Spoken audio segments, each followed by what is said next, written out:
Excellent. Thank you, technology. Hi, I'm Lynda Levan. I am with Southern Lit Alliance. I'm an executive director, and we're going to talk today about our program that is presenting arts in the jails, specifically literary arts, but it applies to others as well. So let me pull up.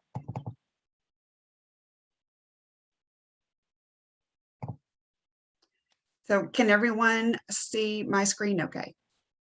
We're good to go. All right. I also want to introduce Kris Whorton. She is one of our facilitators with our program we call Turn the Page. And Kris is a professor at UTC, teaches creative writing, and has been a facilitator with us for over a year. So I'm glad that she's here to share her experiences.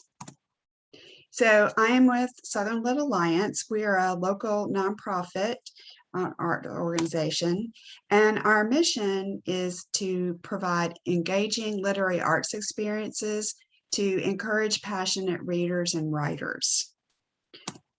We are funded by Arts Build and also by Tennessee Arts Commission, so we want to thank them for their support. We couldn't do it without them.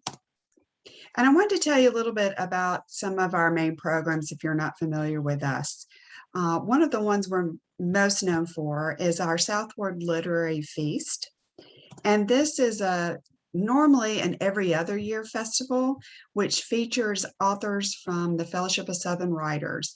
This is an honorary organization with about 50 members.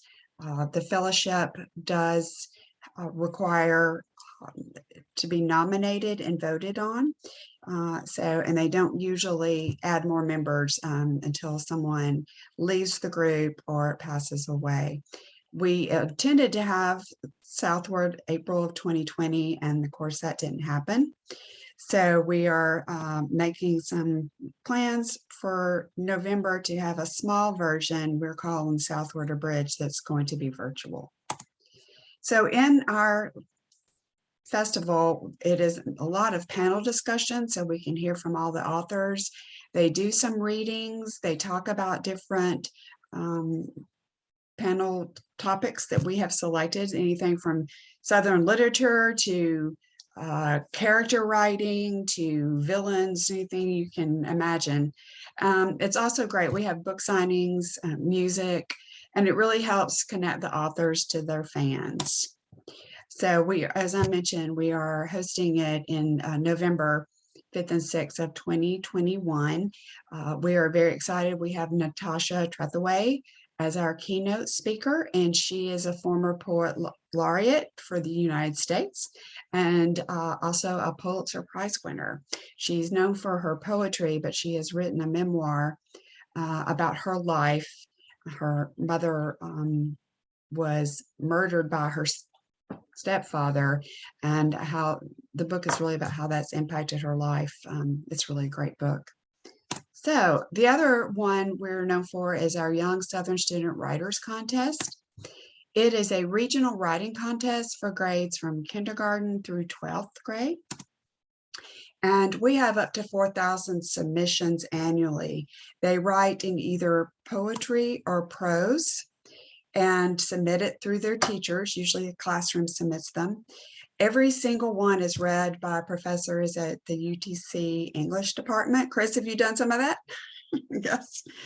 And it's just really great. And so we, with 4,000 submissions, we get awards to about 400 kids, and we do a medal ceremony. We've done it in the Tivoli in the past.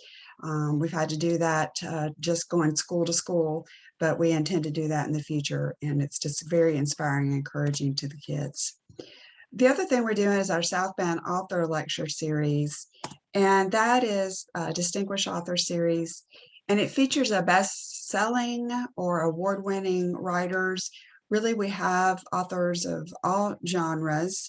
While we are known for Southern literature, we do bring in a lot of other fiction, nonfiction, poetry, just about anything you can think of. So each year we have 4 to 6 authors, and they bring usually a new book and read and share it with the audience. We have had presenters in the last year or so from Jeffrey Blunt, Lee Smith, Ron Rash, Jim McCorkle. You see those here. Kristen Harmel, her book of Lost Names, has been still on the best-selling list, and Lisa Wingate as well. So some of our other programs you'll hear about, we are having our Yahoo Fest, which is Young Adult Genre Festival that is in collaboration with Chattanooga State. It's going to be September 16th and 17th, and it will be virtual. We do creative writing workshops, Sparks, for teens, and Kris has helped us with those, which we do each summer and are free, so there's no barriers. We have what we call Theater Express for fourth graders. This is a program with Artsfield Imagine series. So in the Imagine series, each year kids have some art experience. One year they go to the ballet, one year they go to the Hunter Museum, and we do a play based on a children's book and bring all the fourth graders in. So we're assigned the fourth graders. We have also done library book drives for Moccasin Bend Hospital as a way to refurnish and provide really good work for them. So we're serving about 7,000 adults and children each year. So the program I'm here to talk to you about today is what we call our Turn the Page program. And it is a literary arts program in area jails and also some transitional housing programs, including Hamilton County Jail, Bradley Jail, Silverdale, and the Love's Arms Transitional Housing, which is a program for women who've been sexually trafficked, prostitution, or in addiction. Right now, we are only able to do the program virtually with Bradley County Jail. That is not ideal, but we hope soon maybe COVID will get over and we can get back to business as usual. This program is funded by the Humanities of Tennessee out of Nashville. And really, the reason why we wanted to do it is it's really an overlooked population. There's a high percentage of people who are incarcerated that are low income and from minorities. So it's really a good way to reach for several purposes. In a pre-pandemic year, we served almost 100 people in incarceration in the different facilities. Hope to get back to that again. Some other things about the program. Right now, we are mostly doing creative writing, which comes with prompts from a facilitator. But we also have done readings and poetry, short story anthologies, some essays, and in the past we've actually done books. We had a group do The Count of Monte Cristo even, but it really depends on the participants, how long they are going to be there. So the group has to, have some longevity in order to do a book for the series. So in the group, there's just a lot of discussion and sharing of their work and ideas, and that's really the point of it. It's not necessarily just to teach them writing. We want them to talk about what they've done, or really talk about the things they're reading. So this program was the brainchild of Victoria Bryan, Dr. Bryan. She is currently the Dean of the Honors College at Cleveland State Community College. But she is an English professor by heart. She has a PhD and a master's in American literature from the University of Mississippi, so more than qualified to coordinate and get this program going. So how this all came together, while Dr. Bryan was at Ole Miss, there was a program there that reached out into the prisons, and she became very interested in that program and how it was bringing education into the jails. So after she left Ole Miss, she also started working with the Tennessee Higher Education Initiative in 2013. And so she worked at 2 prisons doing a similar program with them.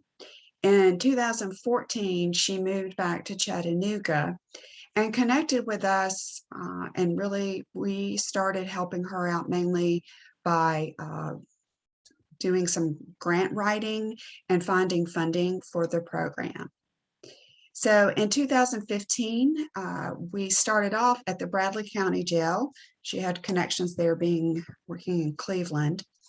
And then in 2018, other facilities wanted to join in. So we started at Hamilton County Jail, and in 2019, Silverdale Detention Facility. And also in 2019, we did start working with Love's Arms. So how do we go about establishing a program in the jails? What steps have we gone through to make that happen? First, you would contact a chaplain at the jails, is usually the one, especially at Hamilton County jails, that coordinates education or other kind of programming. Or at Silverdale Detentions, there's a director of education that just primarily works on that. You have to really present a synopsis of the program and outcomes to the chaplain to get their approval. Once there is acceptance by the facility for the program, then the volunteers who are going to be doing it there have to go through a background check and also have to have some recommendations in order also to be accepted by the facility. After that has gone through, then volunteers go through a required training at the jails. This is for any program, and it really talks about issues that could come up while teaching there, information about how to protect yourself as far as your personal information and that sort of thing, and how to deal with the people who are incarcerated. After that, what we have done is Dr. Bryan will kind of debrief with the volunteer after they go through the training. She really shares from her experience and having worked in the jails what you can expect, and also provides training on and discussion about what we're going to do, what we're going to present, how it's going to go about it. And she continues training for the program. Some other things to know about programs that are going on in the jails. Right now, many are like prison ministry programs, or there's programs on parenting and education. There hasn't been a lot of other education on literacy or things you would expect necessarily to help them when they get out of prison. I see Robin Howe is on here. She has done a visual art program at the jail, so hopefully she'll also share her experience with that as well. So that has gone on at Hamilton County Jail too. So our facilitator guidelines, how do we pick facilitators? They are volunteers, but we do require a bachelor's degree, and a master's degree is preferred in literature or creative writing or some similar training and education to lead the groups. We are looking for volunteers who really have an interest in education and the belief that there is a right to education for everyone, including in the people who are incarcerated. It's important that the volunteers aren't coming in with an attitude that they're going to fix inmates or save people imprisoned. That happens sometimes, and that's not going to happen. What we're doing is not going to fix people. It may inspire them and help them see different points of view, but it's important not to have that expectation. We also don't want people who are self-centered and they are thinking about what doing this program is going to do for them. or they have an unhealthy curiosity about what it's like to be in jails and jails in general. That can lead to some issues. So that's really what Dr. Bryan is looking for. We do pay a small stipend, not as much as we would like, sorry, but that hopefully helps make it a little easier. So working with groups in jails, what the groups look like. Participation is voluntary for all the participants. They sign up for what classes they want to do. It's not required. And they are separated by gender. So at Silverdale, that is women and men. We have a woman leading a group of just women and a man leading a group of just men. Hamilton County Jail, right now we have been doing just men's groups. It is a small size, 10 to 12 people at the most, not only for safety purposes, but also to really have engaging conversation and a safe place for them to share. The groups usually meet weekly, and it's good to have that consistency. So you're seeing the same people back over time. We have done a set amount of time, about a quarter or maybe around 10 weeks. Where there's a start and a stop to that, and then inmates can come back and do it again if they like to. They are coming in and working in an actual classroom setting, so you're not dealing with cells or anything like that. So what our experience has been normally is that participants are in handcuffs if you're there in person, at least in Hamilton County Jail. There are some exceptions to that, but that's what they have required of our programs. There aren't guards in the classroom, though there are some available close by. There are some restrictions of some items that we want to bring in for the classroom. So you can't, they want us to use small, those like golf pencils, I call them, that don't have an eraser and they're real little because they don't want things that could turn into weapons. You do have to leave some of your personal items outside, cell phones and such as well. There can't be any physical contact, which is wise. And the facilitators need to be careful about sharing personal information or really engaging in too close of a relationship with a person that's incarcerated. Disruptive participants can be removed by the guard. You're not stuck with them depending on their behavior. We haven't had too much of a problem, mainly people who just really don't want to do the work and be involved. They just want to get out of their cell, maybe. So what we have done is create a mission statement for the groups that we work with. So in this mission statement, it talks about providing literary techniques and teaching that to prepare for complicated reasoning, discussion various aspects of life on the inside and outside, reflections on past and future and personal life, and the importance of being considerate of other groups and being non-judgmental. So I'm going to read the mission statement for you in full because I think it is inspiring in a lot of ways.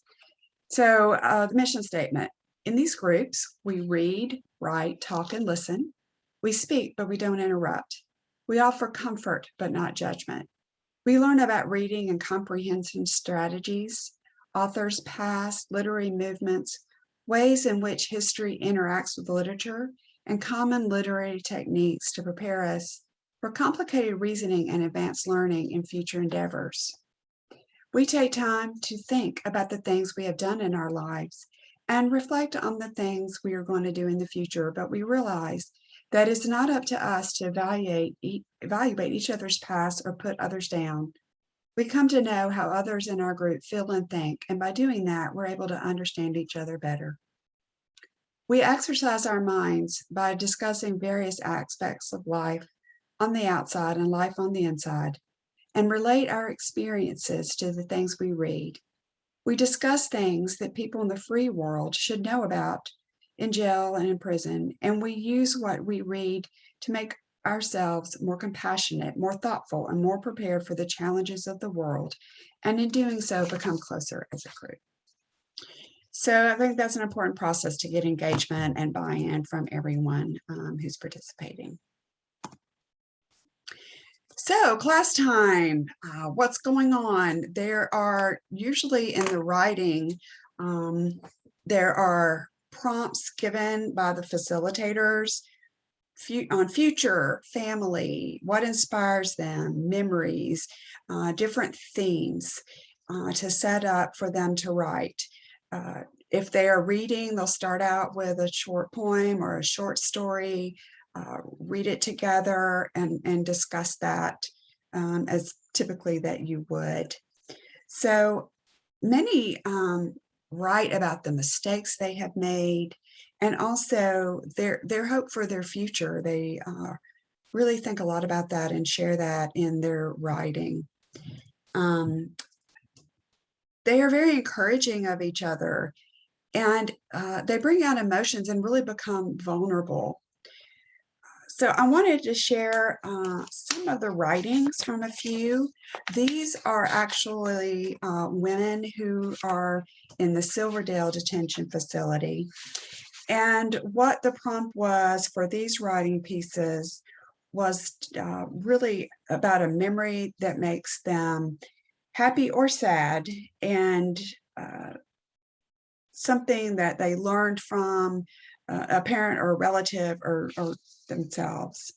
So Brittany wrote, "Lost in my mind, lost in this world, lost, still looking for this lost little girl, remembering a time a long time ago when her reflection resembled someone I know. Now that reflection has slowly diminished, alone, is charged over time, the only thing remaining the same, a slowly fading mind. The memories I have are vague, to say at the least. I'm searching for a specific time, specific place, realizing I'm chasing a dream, that dream my own defeat. I can win this race, going in circles, never-ending chase." This is a short one from Stephanie.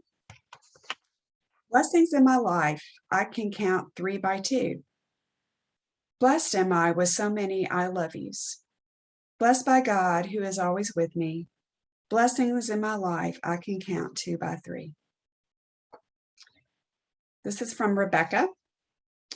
"Rock bottom is what it took to realize on my own to realize on my own would not work. Thoughts raced, confused my mind. Some meaning of truth I must find." So as you can see, they are really inspiring and some deep thinking from their participants. So what's the purpose on this? What do they get out of it? What we have found in working with the different groups over the years is what's being provided is an ability to express themselves and their emotions. Some of them have not been able to do that in a healthy way. And they find that it's a new way and writing is a new way for them to do that. They are vulnerable in the classroom, and that's something that is difficult for a lot of people. But it is really helpful in order to engage well and have good relationships and be able to grow as a person. It does help provide some improved literacy and writing skills, and we want that as well. And it's a humanizing experience. Some of the people have not had good experiences with teachers or with other adults, and that has been a real problem. And so the facilitators work hard to be on a level playing field with them and to really share adult to adult and the facilitators share their own experiences. They're having positive interactions with the facilitators, I mentioned. This is a healthy distraction of being in a cell, having to deal with court dates and everything that's going on in their lives outside as well. And it really provides some inspiration to think of themselves in different ways, inspiration to think about what their future could be. So that's what we have found that we really get out of the program. So with that, I would love for Kris to share some of her experiences, and also feel free to pop in and ask questions as we go about what I had presented, but also asking Kris some questions as well. Kris? Sure. I wondered if anyone wanted to start with a question, actually. That might be kind of a way to segue into some of the experiences.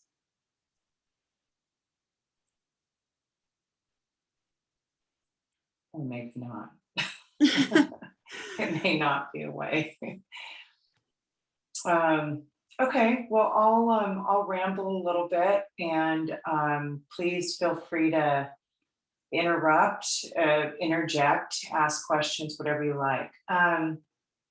So I worked with Hamilton County June of 2018 until March of last year. And then, with the pandemic, they basically shut the facility, and they were transitioning the inmates to Silverdale, and weren't moving quickly to Zoom. I think it was because, if we can all remember back then, we thought we'd be through the pandemic pretty quickly. And so then I had a hiatus from March of last year. March of this year, I started working with Bradley County. The classes, as Lynda said, in Hamilton County were male students, male inmates. And with Bradley County, I worked with classrooms that were solely male inmates, and then also a class of female inmates. And I think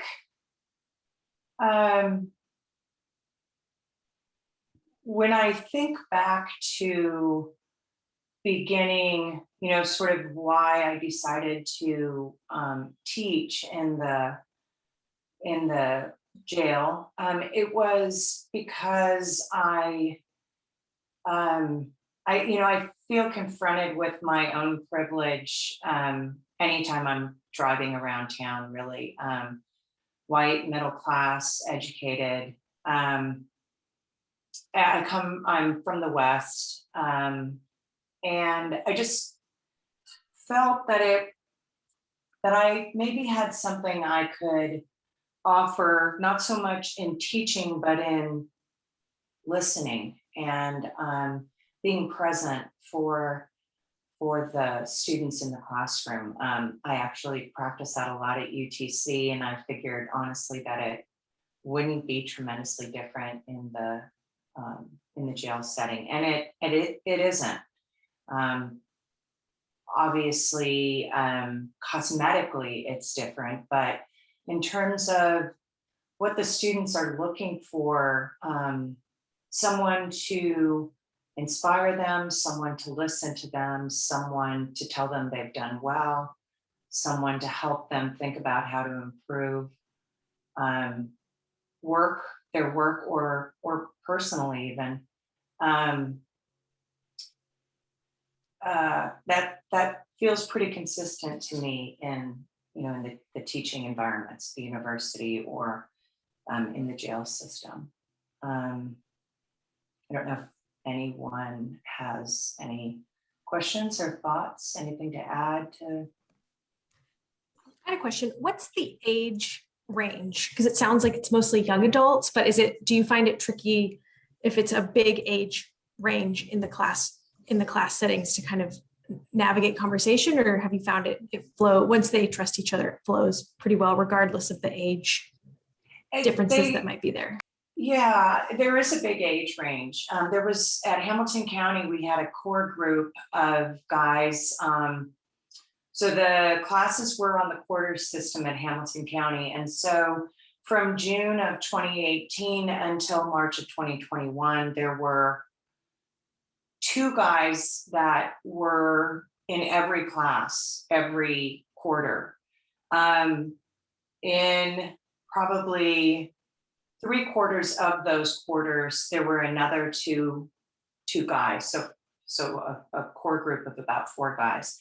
And they ranged from, I'm going to say, mid-20s to mid-60s, maybe. Then we'd have, kind of outlier guys. Younger guys would come in for a class or 2, rarely for a full quarter. They would be transferred. So I didn't find it hard to help them establish kind of a common ground, maybe not specifically in their experiences, in terms of what we talked about, because they didn't share a lot about why they were in jail. We didn't ask for it. If they chose to write about it, that was great. But I think in the whole time that I worked with these students, I only heard the stories of maybe four of them, 5 of them, maybe, for why they were there, so to speak. There was an amazing older man who attended probably 3/4 of the time I was at Hamilton. And he was really doing a lot of work on himself in terms of understanding how he ended up where he was, how his choices played into it, how he had to take responsibility for what landed him in the system. Initially, he was pretty upset with his mom and kind of her lack of engagement. He was the youngest of, I think, 8 boys. And he, through some one-on-one conversation before or after class, through his work with the other students, he really came to a point of taking responsibility for himself, understanding that his mother had done, what she could do, and that, yes, it had left him vulnerable, but that he had still made choices.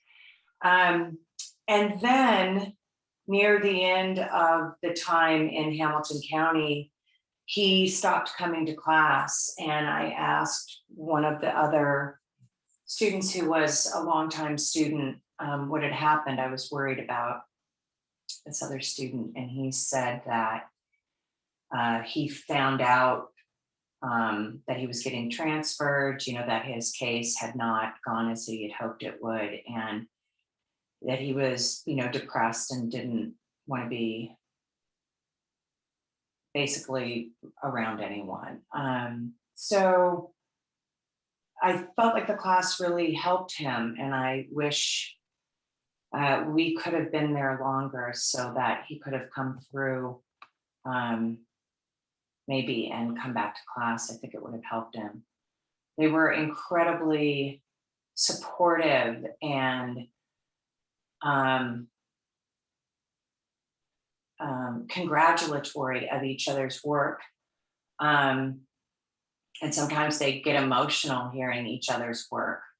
One younger guy, especially, who was, I'd say, in his early 30s, he would, sometimes wipe tears away, and he'd kind of laugh and say, man, you just got me on that one, or something. And I loved that honesty and vulnerability, both in sharing the work, but also in receiving the work and sharing the impact of the work. Tell us about a particular challenge that you recall in working with this group. I think the biggest challenge was when there were a few times where we had these classes of 16 or 18 people, and it was clear from the outset that several of them were just there to, burn off some steam, kind of have a change of scenery. And while I can appreciate that, they were pretty disruptive. So managing them without being kind of a heavy and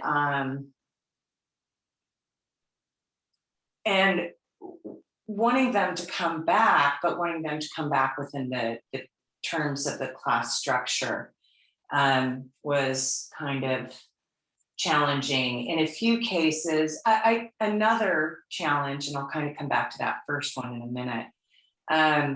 Another challenge was that, at least in terms of what the students told us, things weren't always presented to them in, I would say, honestly. So before we went to class each Thursday, I would call it, say, 5 o'clock or 5:30, after the shift change of the guards, to make sure that we could go in, because if they didn't have enough guards to move the students into the classroom, then they would not allow us to come in. So I would call, and if they told us we couldn't come, then we didn't go.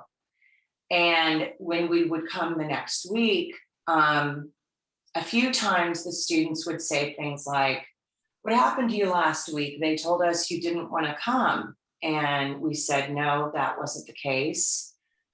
We were told we couldn't come in because there wasn't enough staff." And they'd say, "Oh, well, why did they tell us that?" And we'd say, I don't know. Maybe they were misinformed or something. So fairly early on, I told the core group of students, but every new class, that I would always be honest with them, and that if we asked a student to be removed from class, I would let them know, because students were often pulled out of the class and it had nothing to do with us requesting that. We don't know what it had to do with. So that honesty and transparency was, I felt, really important to earning the trust of the students and to maintaining it. So when we would have those classes that were a little over the top in terms of energy and literally bodies in a fairly small space, if there was someone we couldn't get to kind of get with the program within 3 class sessions, sometimes 2, then I would write to the chaplain and ask to have the student removed and explain why. But only after I talked to that student. I would say, if you're going to be here, I need you to be respectful of the other students, to pay attention to the instructors, etc. And if they essentially chose not to, then I would ask to have them removed. And then when we returned to the classroom and that student was gone, I would tell the students in the classroom that I had written to the chaplain and asked for the removal of the student, because I felt they were disruptive. And the students were always supportive of that. And they'd say, "We were hoping you'd get that joker out of here," or whatever. So they felt protective of their classroom experience and wanted the respectful balance in the classroom. And I think did you ask me disturbing or difficult, Lynda? I just asked for challenge. Sarah has a question I'm sorry, about Sarah. if we connect with them once they are outside. So we were never supposed to give them any personal information.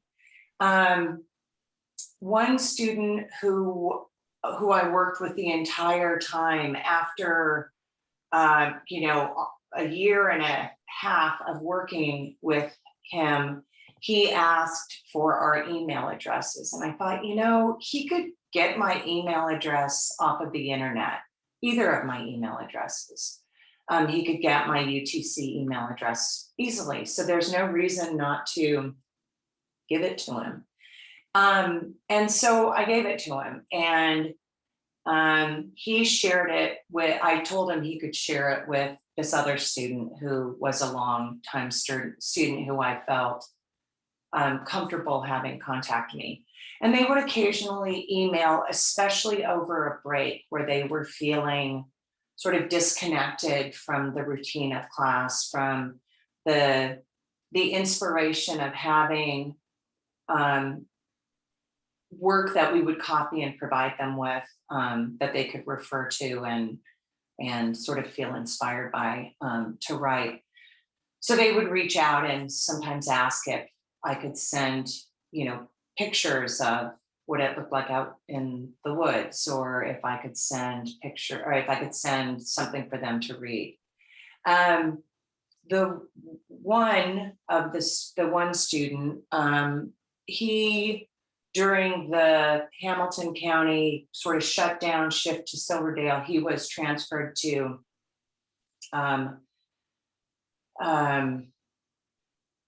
someplace in Kentucky, I guess. I'm not sure what facility, but we are occasionally in touch. He will still reach out on occasion, ask how I'm doing, ask if I've had any trips anywhere that were pretty that I could send him a picture of the place, ask if I've read or written anything that I think he might like.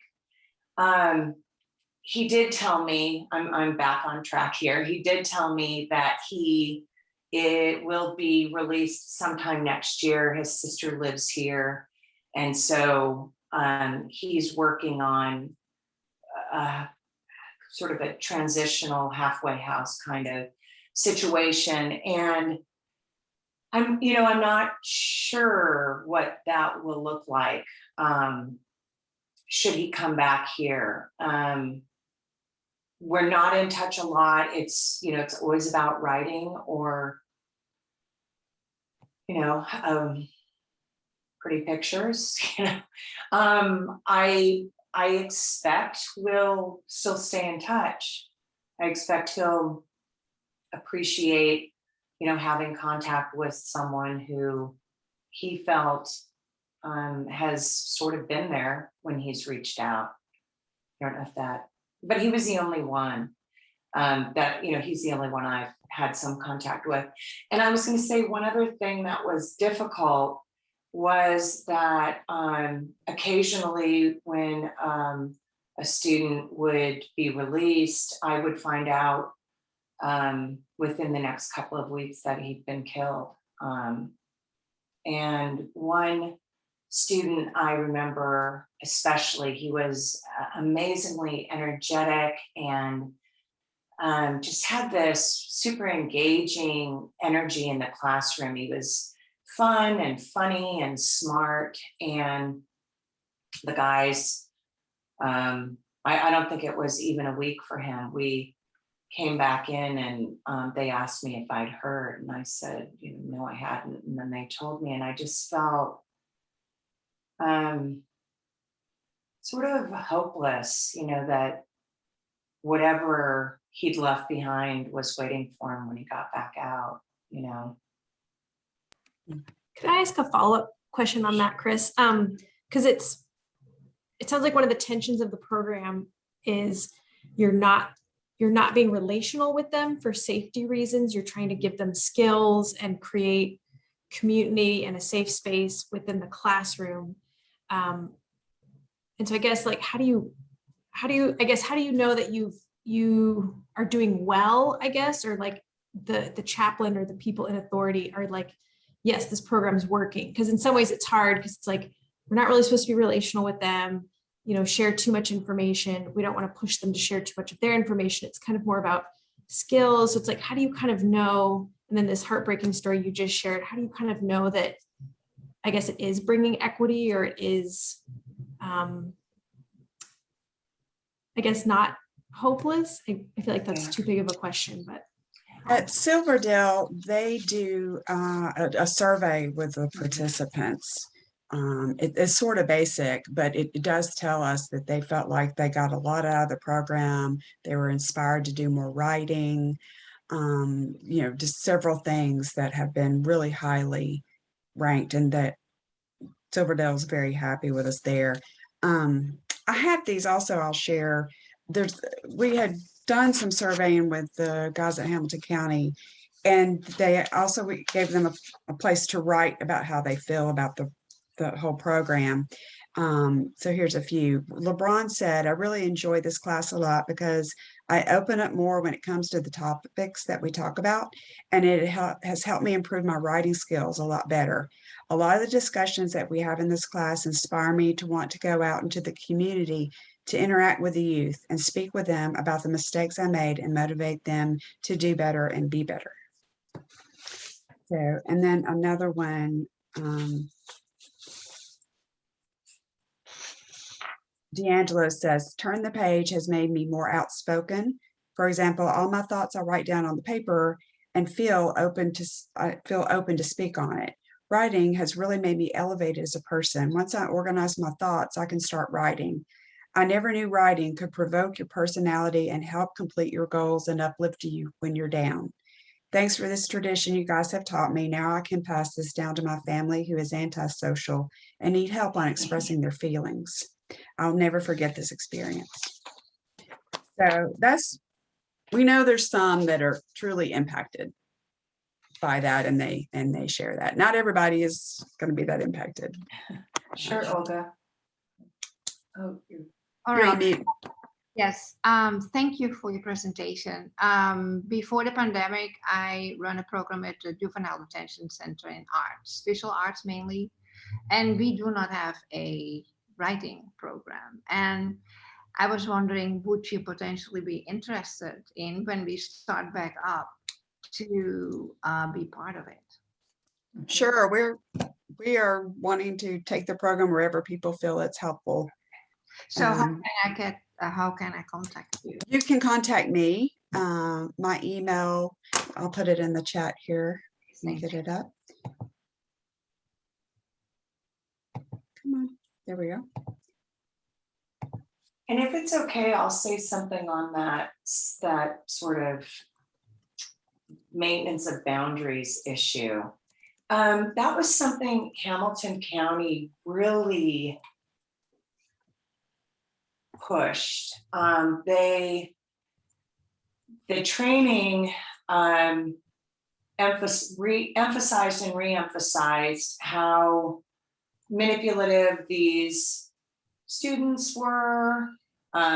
Actually, they were only referred to as inmates by the instructors, and how they would take advantage, and how the implied was that the female instructors who came in were basically not, bless our little hearts, we just don't, we just don't know how to look out for ourselves. And so they had these rules in place to keep us safe. And, I don't work with inmates all day, every day. So maybe that's true, but I never felt threatened or vulnerable or at any kind of disadvantage. And it wasn't only because the students were wrist and ankle shackled. There was nothing about their demeanor that made me feel vulnerable or at risk in any way. And some of that, I know a few of the younger instructors felt some unwanted attention.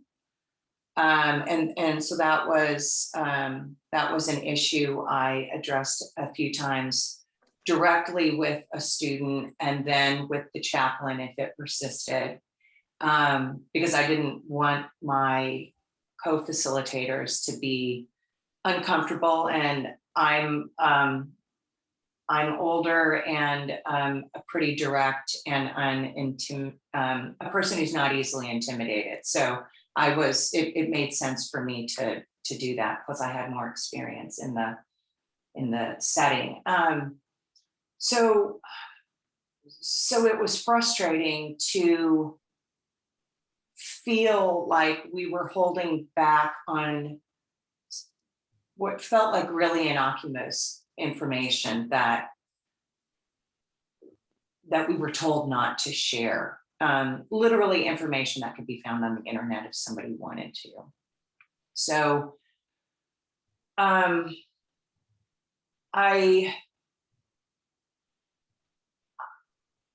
would love to see a program that helps the students who come out of the jail or prison system transition into the community in whatever way they choose to. And if some of that looks like a writing program for the recently incarcerated, I think that would be amazing, just to continuate that support. I don't know if that answers your question.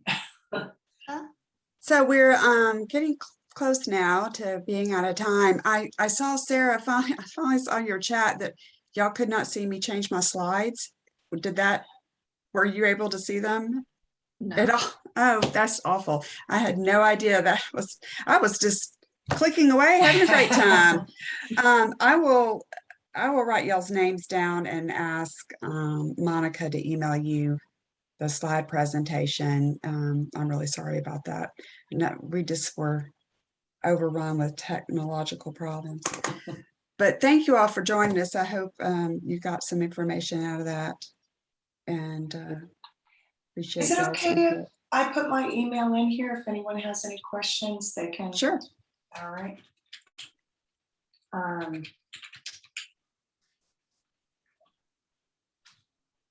Great. All Thank right. you all. Thank you Thank so you much so for much. joining us. Thanks, Lynda. Have a great rest of the conference. Take care. All right. Thanks.